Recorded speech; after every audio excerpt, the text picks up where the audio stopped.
بسم الله الرحمن الرحيم الحمد لله وحده والصلاة والسلام على من لا نبي بعده. Assalamu alaikum wa rahmatullahi wa barakatuh. Welcome to Ask Eman, broadcasted live on Eman Channel on Sky 757, streaming it live via our official Facebook page, YouTube channel and our website emanchannel.tv. Live interactive Q&A program. You can pick up the phone and dial the number displayed at the bottom of your screen, including WhatsApp number if you would like to drop us a text.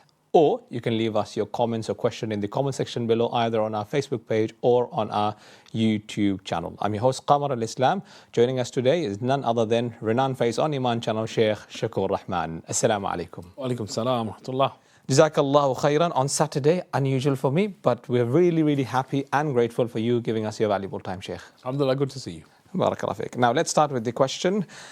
We know a lot of masajids, including the big masajids of the UK, have started from this weekend Hajj seminar or Hajj ta'aleem in either Urdu, English, Bangla, so on and so forth, or main English language and then other languages, of course. How important it is for Muslim, especially those that will inshallah be attending the Hajj or will have made the intention to perform Hajj, to attend such seminars. Why I ask this? A lot of people I have seen, I wouldn't say a lot, but I have seen significant number of people when they visit the, when they initially start going to Hajj, or when they have made the intention last minute, they realize I haven't done my preparation. I don't know what my faraids are. I don't know what are the issues that can nullify my Hajj. How do I pay kafara, a penalty? Now, then it's continuous movement, finding scholar, this and that. But only if we could have prepared well in advance, like we do in our worldly matters, it could have perhaps helped. Shaykh. Alhamdulillah wa salatu wa salam ala rasulillah amma ba'd. Let us first congratulate those who have this intention for going Hajj. Because that is a noble intent, and that is something that we should be proud of our brothers and sisters, because they want to worship Allah, they want to glorify Allah. Now, you know, a lot of people start to think about the detailed issues in the fiqh of Hajj, but they forget the essence of the Hajj itself, which is detrimental to their Hajj. Now, the first thing, when we think about Hajj itself, and those who are preparing to go Hajj, may Allah accept it from all of the Muslims this year and in the years to come. And may Allah give us the opportunity to make the Hajj. Now, the greatest intent, the greatest aim and objective of the Hajj is to glorify Allah, to venerate Allah, to declare His majesty. Now, that should be the focus in terms of our preparation. We are going to submit to whatever Allah orders us to do, and whatever difficulties we face, we will deal with them with resilience, with patience, with perseverance, and we will get through the Hajj doing what Allah wants us to do. Now, that is the key to the Hajj. Now, after that, a person needs to understand that you are worshipping the majesty of the universe. Yani Allah is the highest, the most lofty. This is Allah. Yani, as long as you intend to follow His commandments, then you don't need to worry about falling short in little things here and there, because Allah is Ar-Rahman Ar-Rahim. Allah is not looking for you to slip up so then He nullifies your Hajj and wipes it all out. So, you know, this kind of mentality that, oh no, you know, and this happens every Hajj. A person rubs their beard maybe, or rubs their hair, and then they find a hair on their hand or something and thinks that, oh no, my Hajj is invalid now because a hair has fallen out. No, come on, this is the majesty of the universe. You think He's going to nullify your Hajj after everything you're doing and you're submitting to Him because you scratched your beard, or you put your hand through your beard, or you put your hand through your hair and a hair fell out? Come on. This is not the majesty that we worship.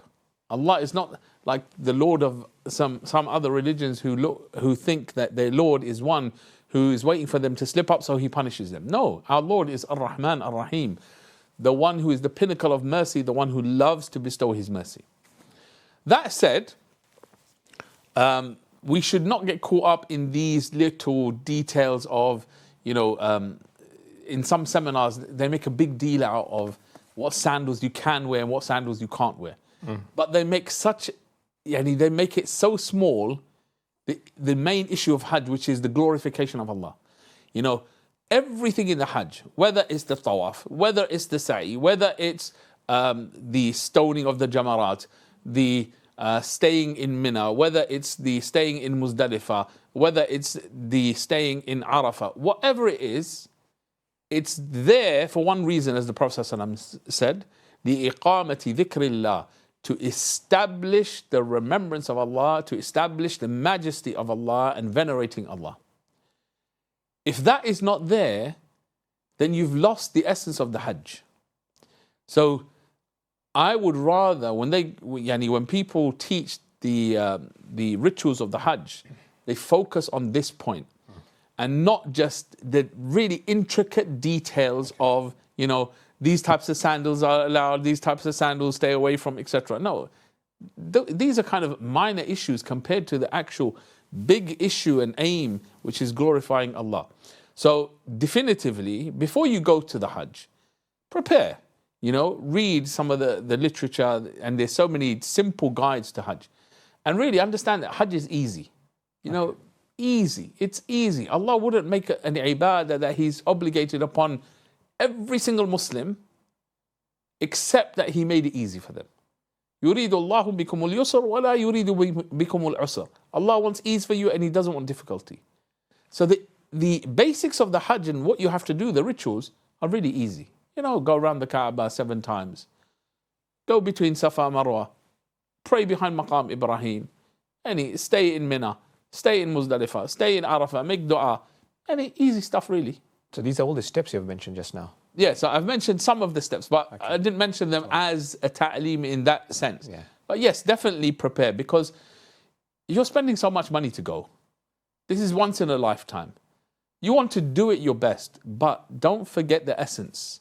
Don't get carried away with, okay, these are the specifics of the rituals and I have to do this and I have to do that in minute detail. No, your heart has to be attached to Allah.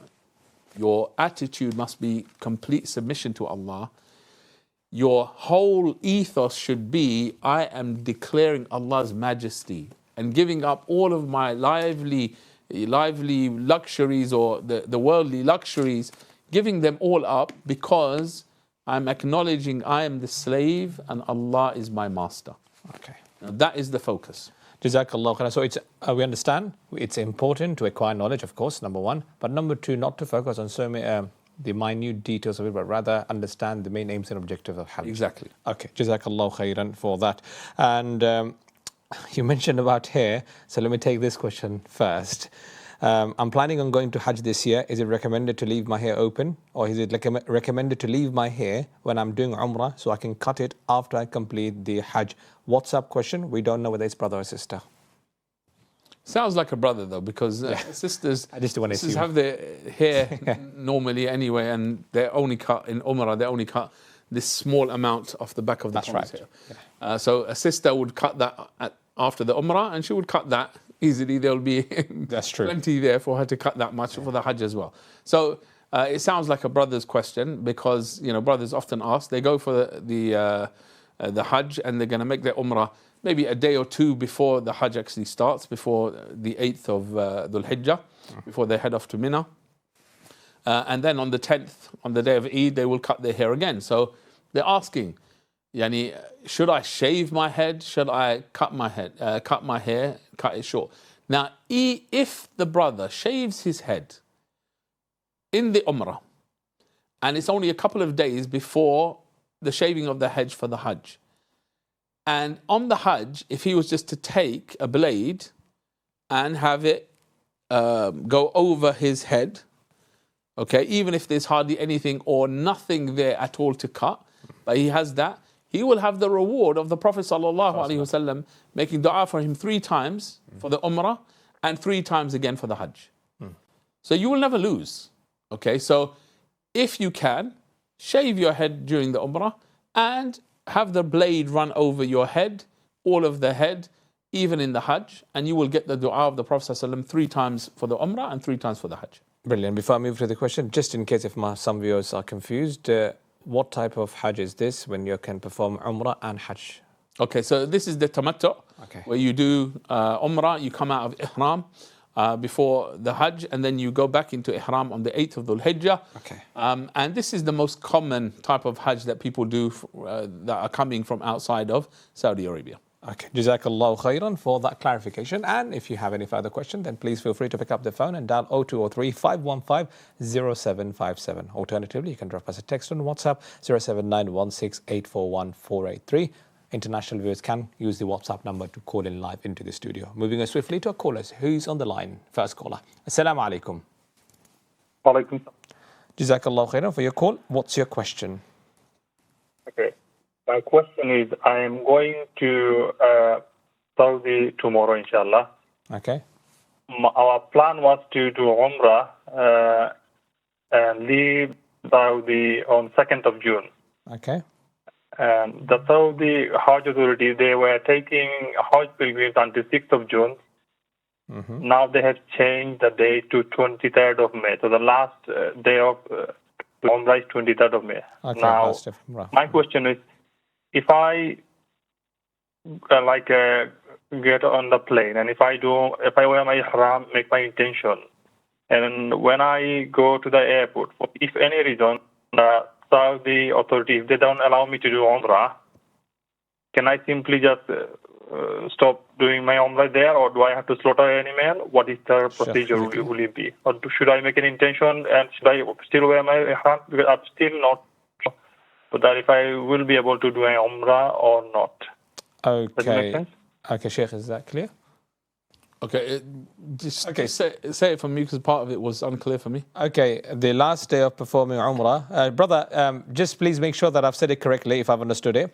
So last day of Umrah, you are saying 23rd of May, the travel agent has changed the date, and the last day of performing Umrah during the Hajj season, as you've been made aware, is 23rd of May. Is that correct so far? Yeah. Okay, now if somehow... I'm not sure.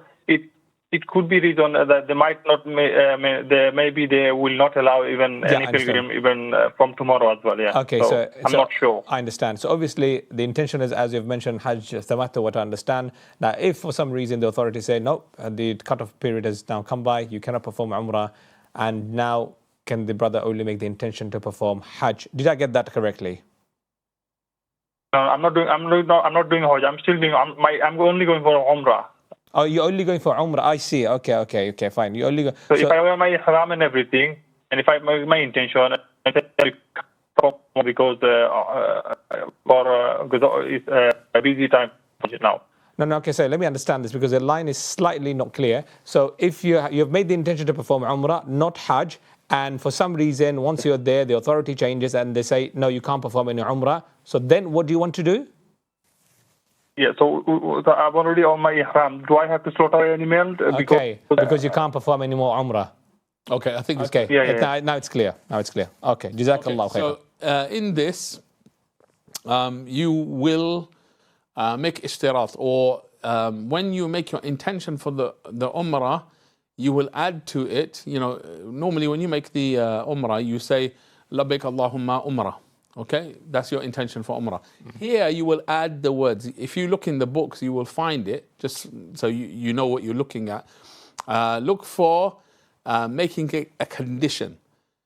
So if you get stopped and you're prevented from making the Umrah, you will be able to come out of Ihram and not have to pay any kafara, any penalty. Okay. Yeah, so mahilli haythu habastani. Right, so you will say these words, and then this will be added to the intention of the Umrah. So if you are not allowed to make Umrah, you will be able to come out of your Ihram and you will have no penalty, no kafara to pay because you made that condition during your intention. So look in the books of Hajj and Umrah and you will find making condition while making your intention for Umrah. And you say that, and then once you've done that, if you are prevented from going in to make Umrah, then you will be able to come out of your Ihram, put on your normal clothes, and you won't have to pay any kafara. And for details, if it's difficult to understand from the books, it's obviously best to speak to a qualified, bona fide scholar. Yeah, you can speak to a local imam, a local scholar. But you should be able to find this in most of those, the books that have a bit of detail of the Hajj and Umrah. Jazakallahu khairan for that. Hope that is clear, my dear brother. It's time for a short break, but if you still have any further clarification or you want to find out further information, then please feel free to pick up the call and dial again once we are back. It's time for a short break. We'll see you in 2. Thank you very much.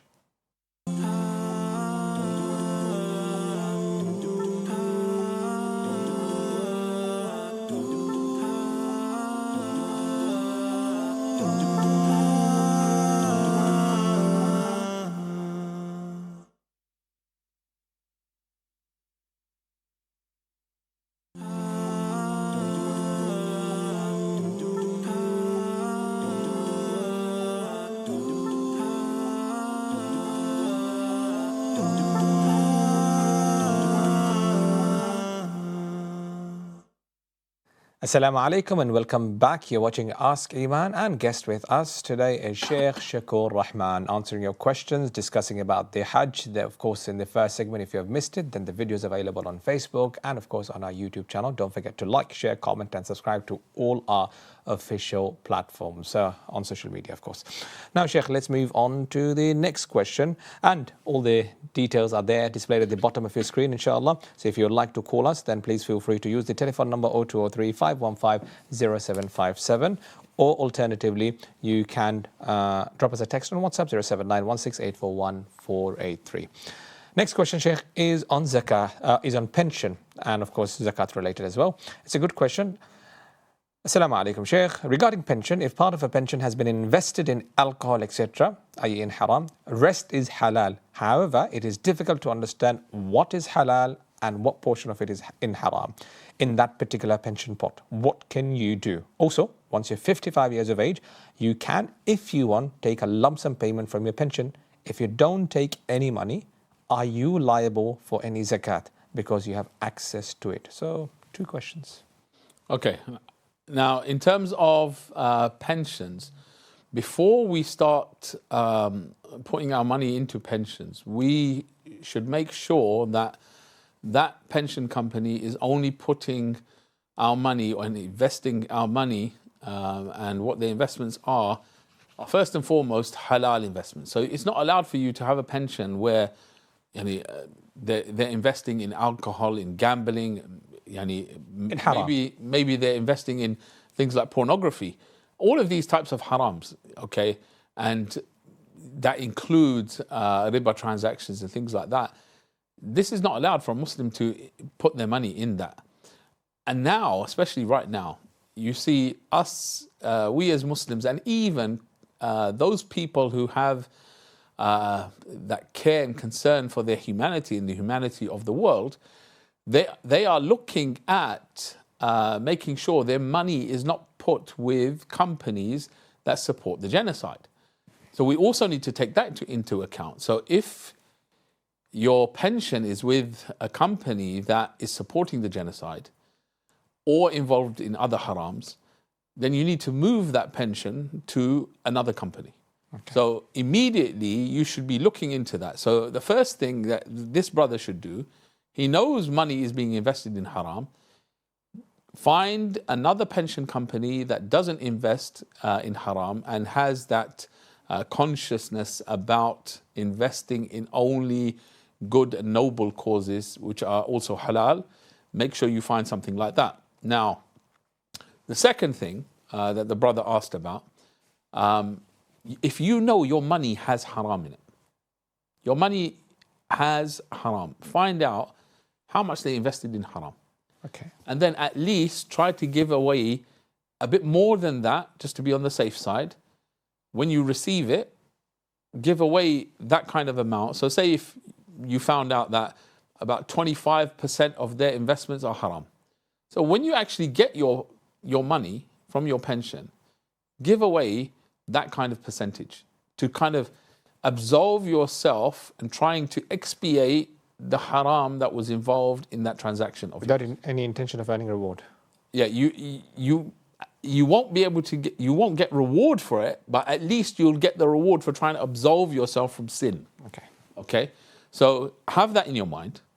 So that's one aspect of it. Now, at 55 years age, you said that in this particular type of pension scheme, you will be able to take the money out if you wish to do so. Now, on this, at the very least, the minimum that you must do is, if you don't take your money out, when you first receive that money, give 2.5% of that money as your zakah. Total money received? Yeah, the total when you receive it, whenever you receive it, whether you take it out at 55 or whether you take it out later, when you take it out, this is the minimum.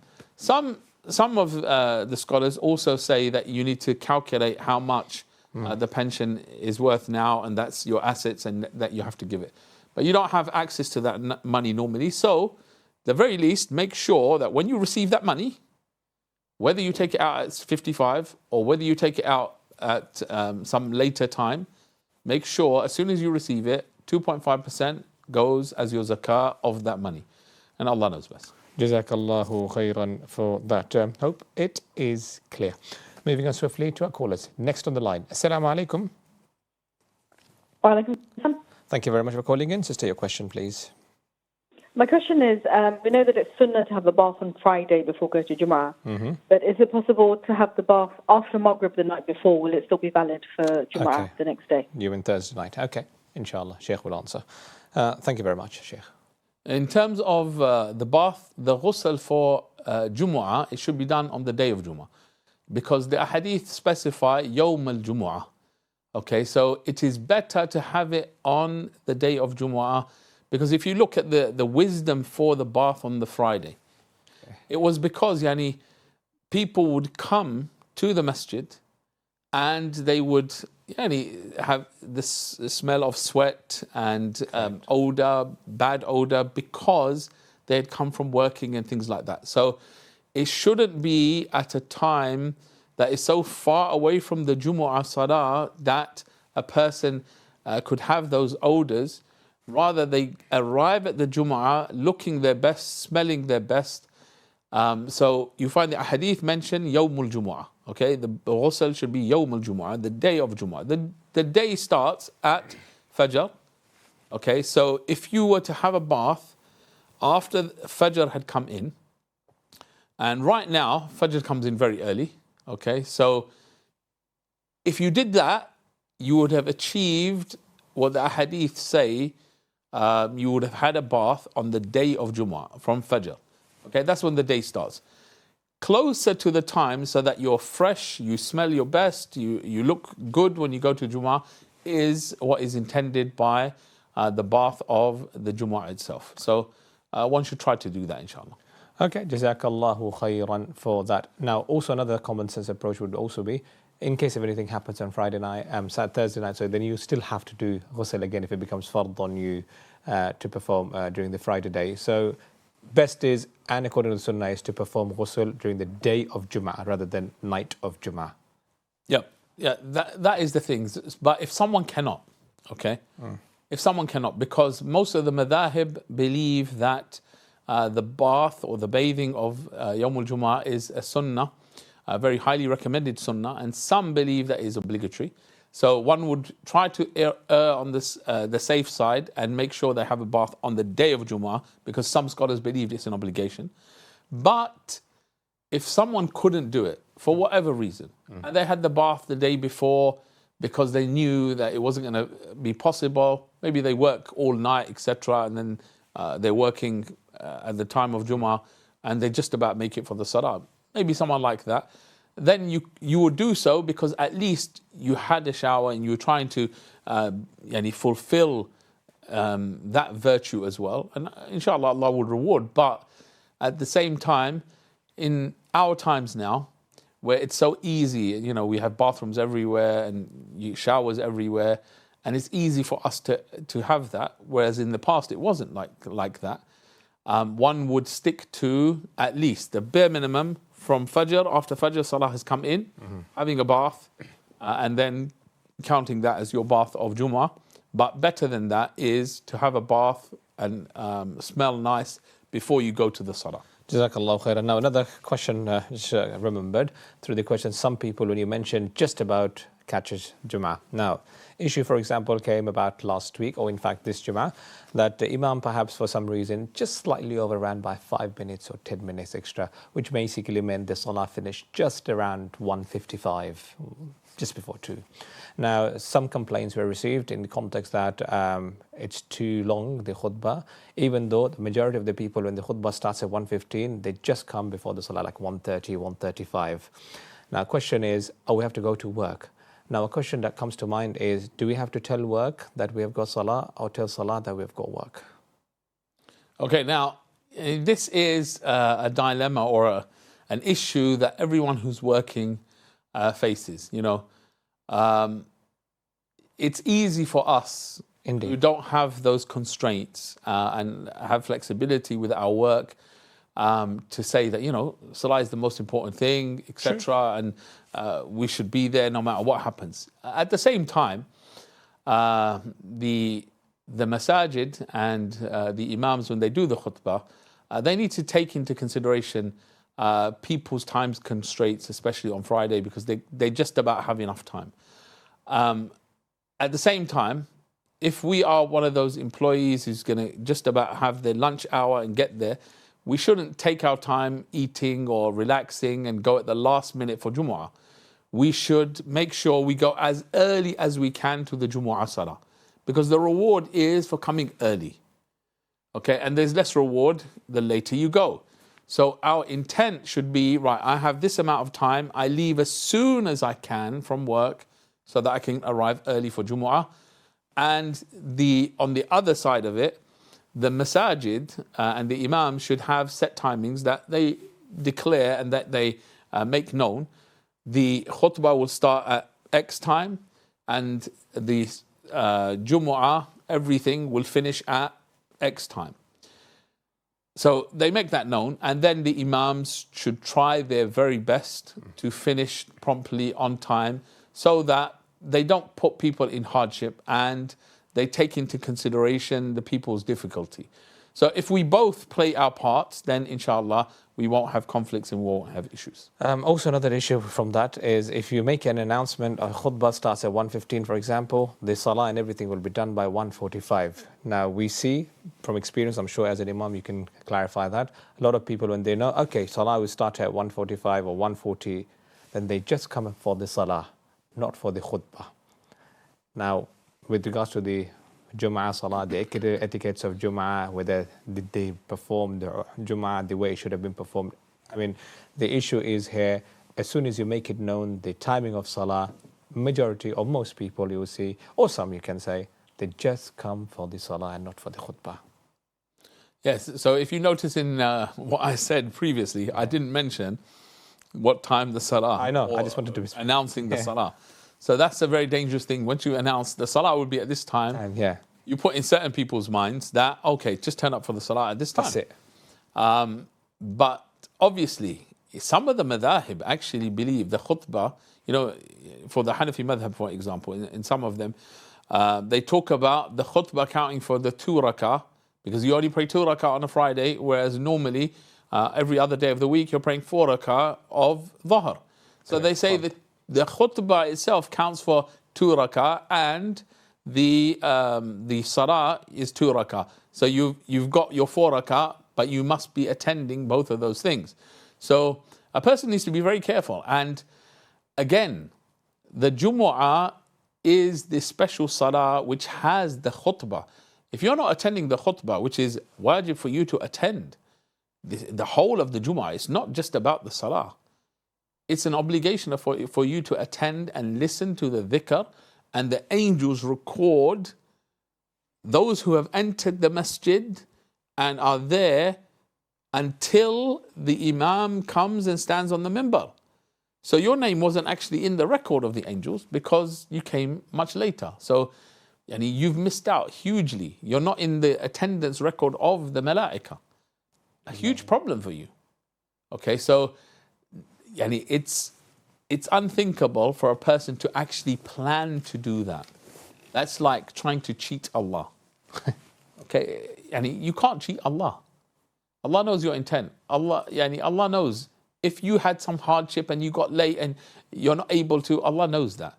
But if you planned it, you had plenty of time, but you planned, I'm just going to make it for the salah, so because I don't want to hear any advice, I just want to do the very basic minimum, then it's like, okay, you want to do the basic minimum, there's nothing between you and leaving Iman and being Iman being diminished, except what, one line, one thread. You're on an edge that you could fall off at any moment. That's not how one should treat their Iman. Thank you very much for that. Inshallah, the follow-up question we'll ask you, inshallah, after the break. And also, a bit of planning. We plan in every matters when it comes to worldly matters. So let's plan our ibadah, especially if we know that our lunch is between 1 to 2. I'm talking about people who work 9 to 5. Then, of course, if you know the lunch starts at 1 o'clock, then when you have break before your actual lunch, let's make sure that we can perform the wudu, get the wudu done and dusted and out of the way, so that when time comes, you go straight, as Shaykh has mentioned, to the prayer hall or the masajid and start planning accordingly. And I'm sure if we plan properly, we can execute it properly too. It's time for another break, but you're watching Ask Iman live on Eman Channel Sky 757, live on social media platforms. Don't forget to like, share, comment and subscribe to all our platforms, social media platforms, official social media platforms. There are a lot of questions to ask. Inshallah, we'll be asking them after the short break. Stay tuned. You're watching Ask Iman. We'll be right back in 2. Thank you very much.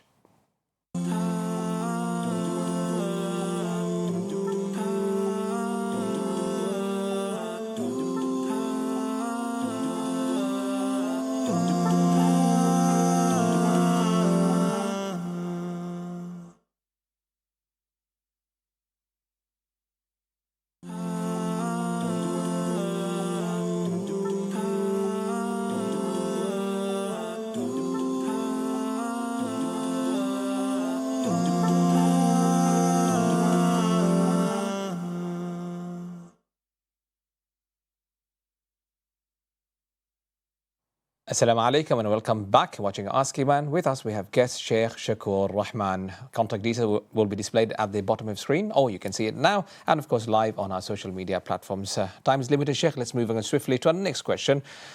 Student loan, maintenance, or any other loan. Can we perform Hajj or should we pay the loan first? Okay, these are two very different things. Student loans are very different to other loans. So the student loan, as it currently is here in the UK, is not what the Sharia terms as a loan. It is actually a tax, because there is nothing in the contract when you take the student loan where they can enforce you paying back the whole of the loan. That is why the experts in the student loan area, they talk about this being a tax on students, not actually a loan. And therefore, the way it is currently, it is not a ribawi transaction, it is not an interest transaction, and therefore is allowed for Muslims to take this kind of loan. So it is very different to any other loan. So the question, can a person make Hajj, Umrah, etc., while they have the student finance loan that they have to pay? Now, that is a tax, so you will pay it when you hit a certain threshold and you've been working, etc. Yeah. And therefore, that may never happen. Inshallah, it will happen, but maybe it won't happen. So that's not even a loan that you should even think about. So student finances, if you have that issue, going Umrah, going Hajj, no problem, you go. Clear. Now, as for other loans, you have another loan, say you took money off family and you have to pay back £5,000, you've got this debt, let's say £10,000, take the example of Hajj, you've got £10,000 debt which you have to pay back over, let's say 10 years. You've got a nice salary coming in and you're paying back a certain amount each time. Installment, yeah. Yeah, installments to families, so there's no interest, none of that involved.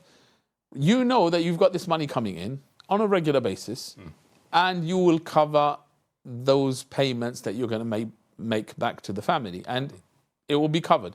So as long as that's the case, there's no problem with you going to Umrah, going to Hajj, because you know the money is still coming in, you're still making sure that it's going to be paid, it's going to be covered.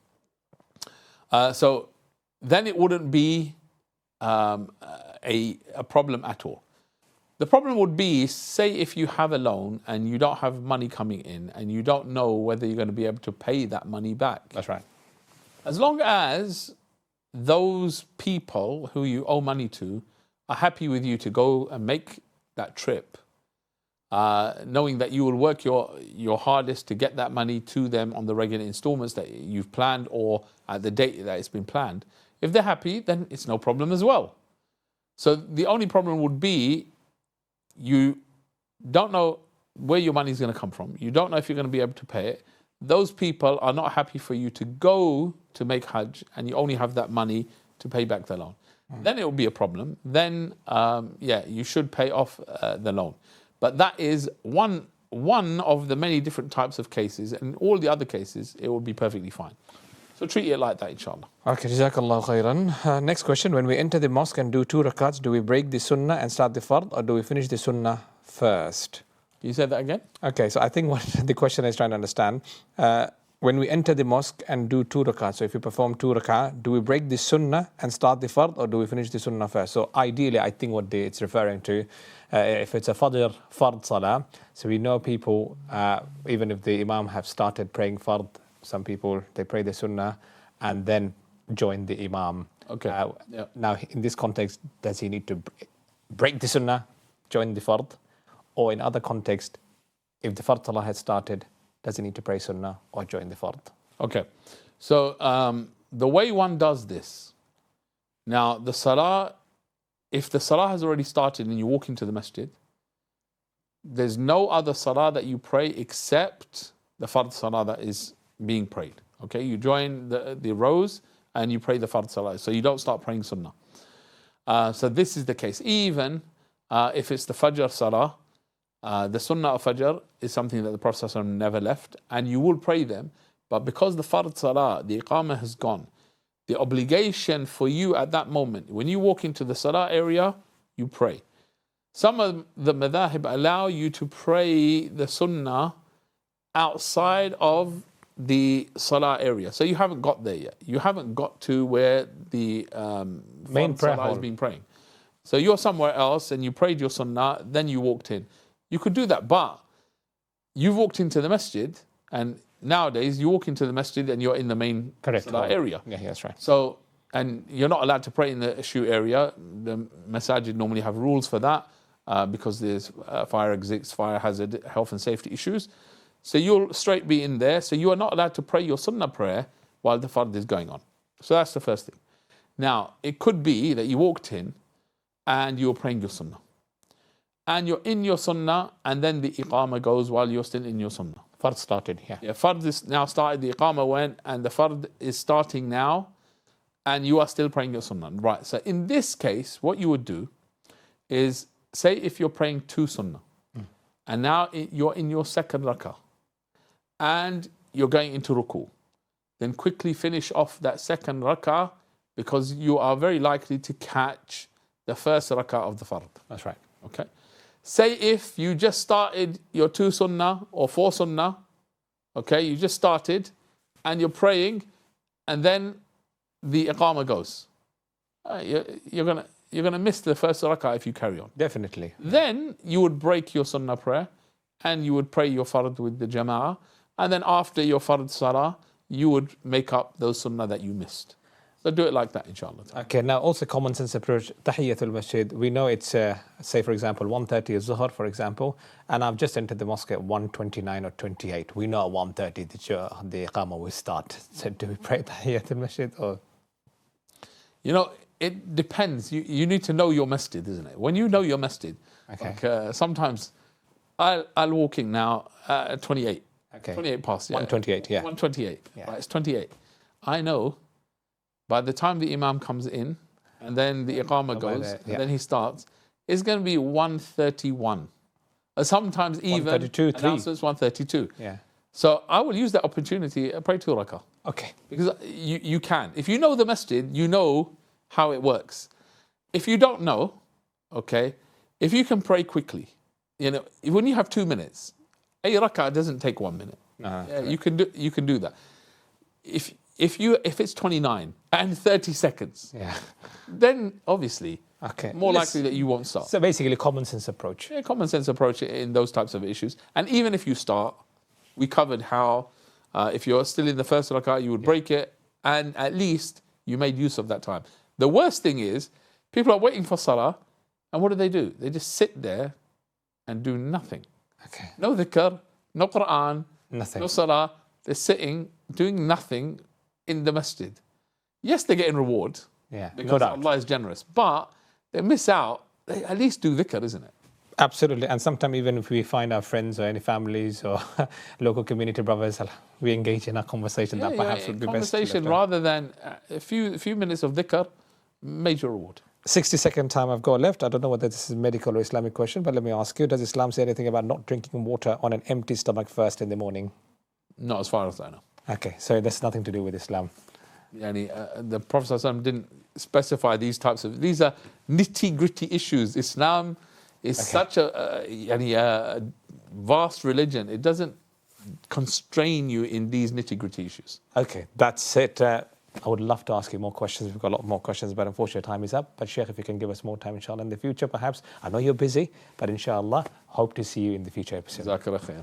Barakallah fiqh. And my dear brothers, apology for missing out on questions, but inshallah, we'll try our level best to take those questions in our next episode. Regarding medical advice, please speak to your consultant or doctor in case if you've got any underlying issues with regards to health, because it was a drinking water. We do not give any health advice on this show. Also, if you've missed, the videos available on Facebook or YouTube channel. Don't forget to like, share, comment, and subscribe to all our official platforms. Inshallah, the show will be back again next week. So please feel free to phone in, text, or ask us questions, inshallah, in various other platforms. Until next time, Assalamu alaikum wa rahmatullahi wa barakatuh.